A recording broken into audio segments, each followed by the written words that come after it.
ironic how the Pope is on this picture too, but this is why I did this. And here's an explanation of 5 events that need to happen before the rapture or harpazo. I attached a video of Donald Trump at a meeting he did Monday, and there are some interesting things in this video. Those who see it and hear it will know. Once you know, you know.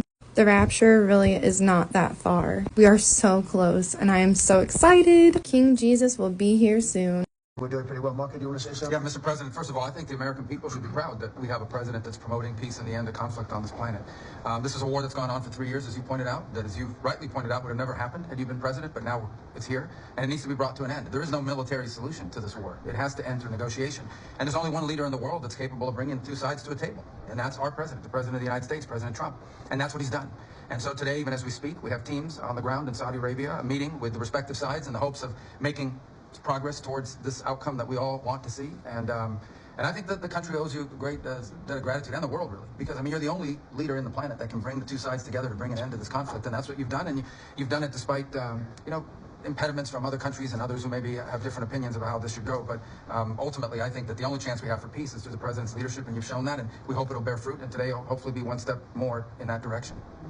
Thank you, Marco. And on the Middle East, another hotspot that we didn't have a problem with. There was no problem in the Middle East when we left, and now there's a lot of problems in the Middle East, but we're working on that. But I think we've seen significant progress, and I think we're going to start, we were talking with the Vice President a little while ago, and you're going to see countries start to fill up the Abraham Accords. More and more countries want to join.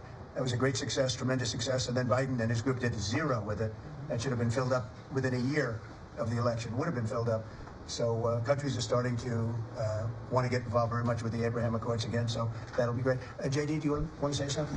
Yes, sir. Just on that topic, if you think about what happened with the Abraham Accords, one of the great diplomatic breakthroughs under the first Trump administration, really the last 30 or 40 years of American history in the Middle East, and the Biden administration did absolutely nothing with it. Built on it, not at all, added 0 additional countries. Purely out of political spite, the Biden administration, I think, hurt the United States and really hurt the project of world peace. That has changed. Luckily, about 2 months ago, we got a new president, and that president has given us the task of building out the Abraham Accords, adding new countries to it. And really what you see is a lot of these countries that have historical, ethnic, or religious hatreds want to build. They want to build new artificial intelligence. They want to build new real estate projects. They want their citizens to become rich and prosperous and peaceful, and they're setting to the side some of those old hatreds under the leadership of President Trump. So it's early, but we made a lot of progress, and we'll keep on making progress, sir.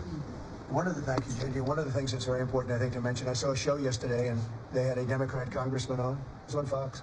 And he said, well, President Trump said prices would be coming down, and instead he's focused on other things. Well, we are focused on a lot of other things, like peace, like all of these companies that are moving in and jobs. But what he didn't say is that